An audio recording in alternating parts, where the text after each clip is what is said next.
Bismillahirrahmanirrahim. Assalamu alaikum. Hello students, welcome to the Electrical Engineering channel. In this lecture, I am going to discuss the third method of interpolation, which is called Lagrangian interpolation. So in Lagrangian interpolation, we have to use the Lagrangian polynomial function, and it is different from the conventional polynomial and Newton's polynomial. So Lagrangian polynomial is given as f n of x equal to summation I equal to 1 to n I equal to 0 to n Lix f of xi. Here n is the order of this Lagrangian polynomial, and that approximates the function y equal to fx given at n plus 1 data points as x naught, y naught, x1, y1 up to xn, yn. So this is nth order Lagrangian polynomial, and we can use first order, second order, or third order, or any order that we want. So here we have to first find out the values of these weight functions, and these are called Lagrangian coefficients. So Lix is the weighting function that includes a product of n minus 1 terms, and this Lagrangian weight function is equal to the product j equal to 0 to n, and j is not equal to I x minus xj divided by xi minus xj. So this is Li of x, and if we are using first order Lagrangian polynomial, then we will have the unknown values of L naught and L1.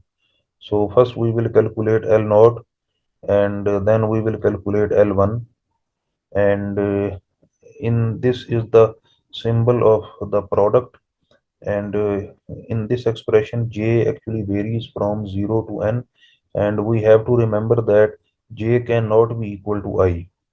So if this is L naught, if we are calculating the value of L naught, it means I is equal to 0. So then in that case, J will not be equal to 0, and J will be equal to 1. So that will be x minus x1 divided by x0 minus x1. Because if I and J become equal, if I becomes equal to J, and if we don't put this condition, then xi minus xi, that will make this expression infinity. So in order to avoid such undefined outcome, we have put this condition. So j cannot be equal to I, otherwise j will be varying from 0 to n. So Lix is the weighting function that includes a product of n minus 1 terms. And let's solve the same example by using first order Lagrangian polynomial function. So we have to determine the velocity of the rocket at t is equal to 16 seconds using first order Lagrangian polynomial, and we are given the velocity values at these points.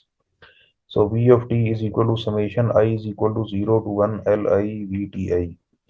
So this is the Lagrangian polynomial, and it will be equal to L naught T Vt naught plus L1 T Vt1, and we have T naught equal to 15, T1 is also given, Vt naught and Vt1 also given. The only tricky part is the evaluation of these constants L naught and L1. So for calculating L naught, we have to use this product symbol T minus Tj divided by T naught minus Tj. Since this is 0, so J cannot be equal to 0, so J will be the only value from 0 to 1 of j is actually 1. So it will be t minus t1 divided by t naught minus t1.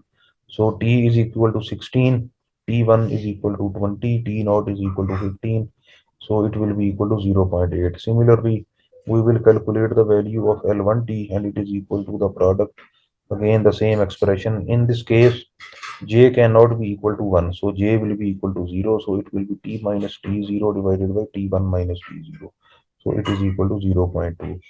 So after calculating these L naught and L1, we will put these values in this velocity expression, which is a Lagrangian polynomial, and the final value of the velocity using Lagrangian first order polynomial is equal to 393.69. Now let's solve the same example by using second order Lagrangian polynomial, and in this case Vt is equal to summation I is equal to 0 to 2 Lit Vti, and T naught is equal to 10. Vt naught is equal to this. Similarly, this is T1, this is Vt1, this is T2, this is Vt2. And L naught is equal to this expression.